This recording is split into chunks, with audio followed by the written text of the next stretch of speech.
So Dragon's Dogma 2 is finally here. We've all been waiting for this game for what feels like forever now, and with it being such a big game as well as a very attractive game for new players who maybe didn't play Dragon's Dogma 1, today we're going to be going over 15 beginner tips you need to know before playing Dragon's Dogma 2. Now keep in mind, like the title says, these are beginner tips. A lot of them are a little bit more on the basic side, but I will be going into the much deeper tips and tricks in the coming days. Not only just general tips, but specific tips for each vocation and stuff like that. But for today, I just wanted to get one out for those of you guys who have never actually played before. Now, the first tip I've got is a very basic one, and this is essentially just to pay very close attention to the game very early on. Dragon's Dogma 2 does not hold your hand at all. It is very, very bare bones in terms of giving you pointers on where to go and stuff like that. And in the first 2 to 3 hours of the game, there are a lot of tutorial related moments where it will actually sort of pause the game and pop up text on your screen. And like I said, the most basic tip of all is that you really do need to switch on and pay attention to those moments, because the game does not hold your hand at all, and if you miss those tutorials, it can be very hard to actually figure out each of the mechanics in the game. You really want to be taking the time to soak all of that information in very early on. Most of the stuff they tell you is very basic, but because there is so much to go through and because it is very hard to learn afterwards, you don't want to be missing in those early tutorials. So pay attention in the first 2 to 3 hours of the game and you guys will be set moving forward. Now, one thing about this game is that it can randomly get very, very hard. Most of the time you'll be fighting enemies like, for example, goblins, who are just very easy. They're pretty much getting like 1 or 2 hit killed, but then out of nowhere you'll come across an enemy who will just delete not only your pawns but you as well. And if you haven't saved in a while, then you can actually lose a fair amount of progress if you do die, as you'll either need to go back to the last save or at least to the last inn. Now, the game does mention this, but it is very easy to miss. I would highly recommend manually saving right before you know you're getting into battle with a harder enemy, because if worse comes to worse and you do die in that fight, you can luckily just restart right before that rather than having to go back potentially up to 15 or 20 minutes earlier, which I'm sure none of you guys want to be doing.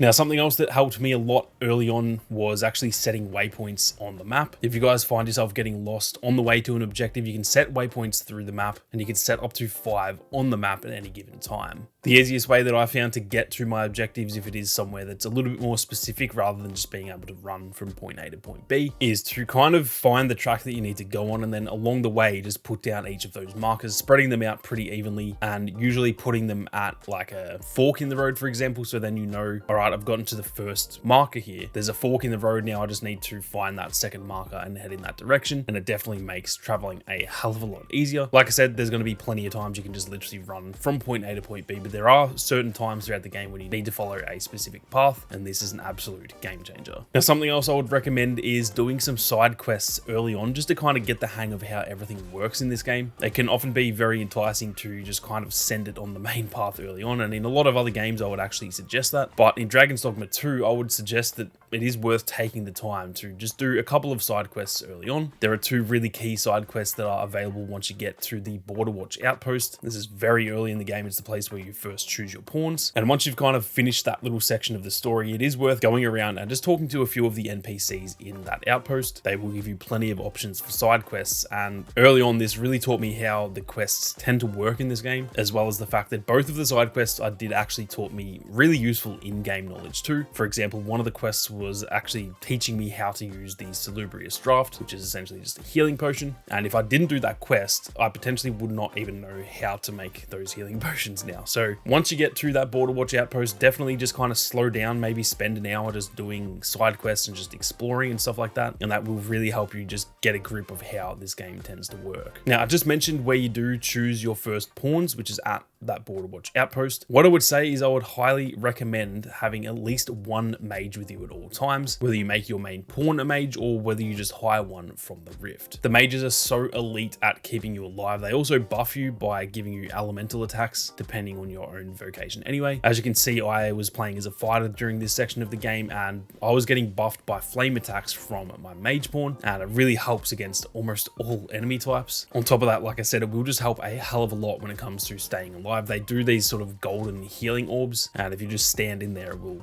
constantly heal you up. So it doesn't really matter what mix of pawns you have, but I would absolutely recommend to have at least one mage at all times. Now, if you guys are enjoying the video so far, be sure to hit that subscribe button and turn on those notifications. Since the start of all of the Dragon's Dogma 2 content, the analytics have told me that 99.1% of you guys who are watching the videos are not subscribed to the channel. So if you're watching the channel and you are not subscribed, be sure to hit that subscribe button. It would massively help me out. And there is plenty more Dragon's Dogma 2 content on the way. Now, if you guys are exploring early on, there is actually a free camping kit located right here on the map, just up to the left of the Border Watch outpost that I just mentioned. All you need to do is just head to this area and you'll see not only an actual campsite, but sitting next to it, you'll see the camping kit, which allows you to camp there, and you can keep that with you permanently. These can be found in other places too, so this isn't the only place, but it is just a really good spot early on. You can probably get this within the first 45 or so minutes of starting the game. Now, speaking of those campfires, something you need to be doing is constantly resting at either the campfires or even at inns too. You can obviously heal using magic or drafts, but you can actually lose your max HP temporarily when it has been too long since you've rested.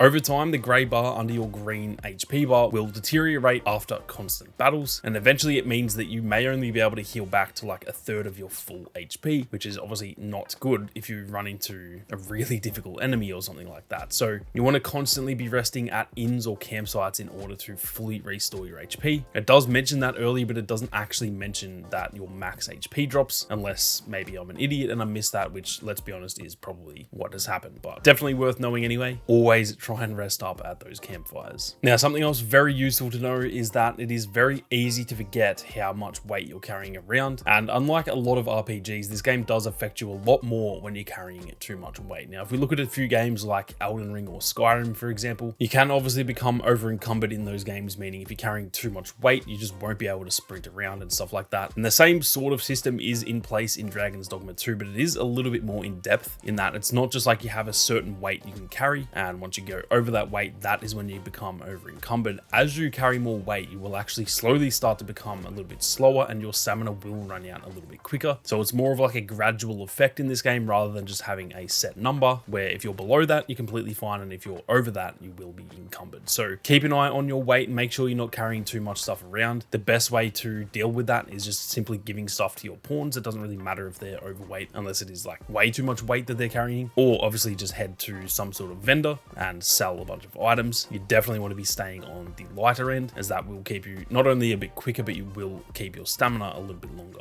Now, most games like this do kind of punish you a little bit, or even just don't allow for you to change classes, or obviously vocations as they're called in this game, but Dragon's Dogma 2 is not the same at all. Once you get to a place called Malv, which is not too far from the Border Watch outpost that I mentioned before, you can go to the inn and actually change vocation, and you can kind of do this in most key areas of the map in terms of the cities and just the smaller settlements. So it is pretty easy to do this at almost any point throughout the game. What I would recommend is giving all 4 of these starting vocations a try, unless you were just absolutely certain that you've got the right one. But even then, it is probably worth just trying them out. You're not really losing anything by trying them. The only downside to it is that any XP you gain, you're gaining that for a vocation that you may not use in the future. So you don't really lose too much by giving them all a try, and hey, you never know, you may actually find one that you like more than what you originally set out as. Now, because of the last point that I just made, I would also recommend not buying too much armor or weapons early on, because like I said, if you buy a bunch of stuff that is suited for the fighter, for example, and then eventually you switch to an archer or a thief or something, well, you've kind of just wasted a heap of money that you kind of can't really get back, because obviously reselling those same items of armor or weapons, you'll only get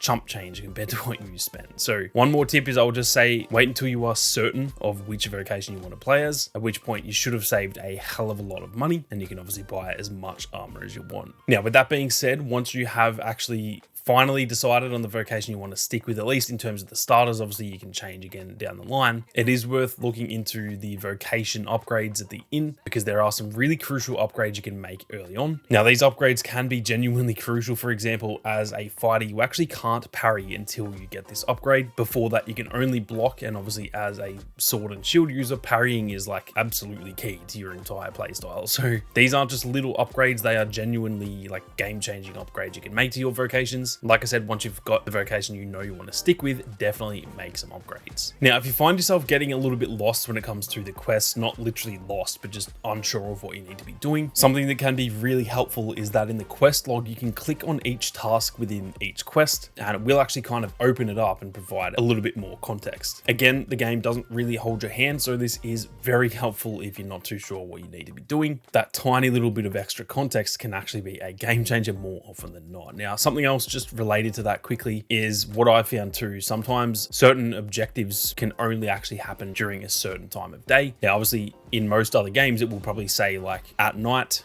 go and meet with this character. In this game, it often doesn't really do that. Like I said, it does not hold your hand at all. And so if you're finding yourself stuck and you feel like you've completed the quest, but you just can't really find where to finish it or something like that, something very easy to do is just wait until nighttime, or if it is night and you need to wait until day, for example, and sometimes that character will show up or the quest can continue from there on. Now, the next one is kind of funny. To be honest, this is a very, very short and sweet tip here. I'm sure you guys, if you've fought goblins by now, you'll know that some of them do carry shields and it can make them just a little bit more difficult. They can still generally be pretty easy, but they just kind of get in the way with those shields. Now, if you have nothing to break their shields, what you can do is just run up to them. You can use R2. I'm not too sure of the controls on PC, unfortunately, but just whatever button it is to pick things up. And you can literally pick up the goblins and either just throw them or just drop them where they are, and you've actually broken their stance, at which point they will no longer be using that shield and you can obviously deal damage. So it's a pretty funny one. You can literally just go and pick these goblins up and drop them, and yeah, it's not a very good defense mechanism from them at all. Now, the game does mention this, but I think a lot of people will probably think it isn't that useful. You want to be making the most of your pawn commands, especially in battles and hell, even out of battles too, as this can be an absolute game changer and genuinely does change the combat. For example, if you say to me, which I think is down on the D-pad, when you're in combat, that will actually make all of your pawns flock to you and then therefore fight the same enemy that you're fighting. If you say go, which I think is up on the D-pad, they'll then actually spread out and kind of do their own thing. They'll spread out a little bit more between all of the enemies. So rather than all of them fighting one enemy, they're spread out and evenly distributing their damage. And it genuinely does actually change the combat a hell of a lot. So get the hang of doing that. Make sure you're doing it at all times. It can actually be a huge strategic difference between playing that way and simply just letting them do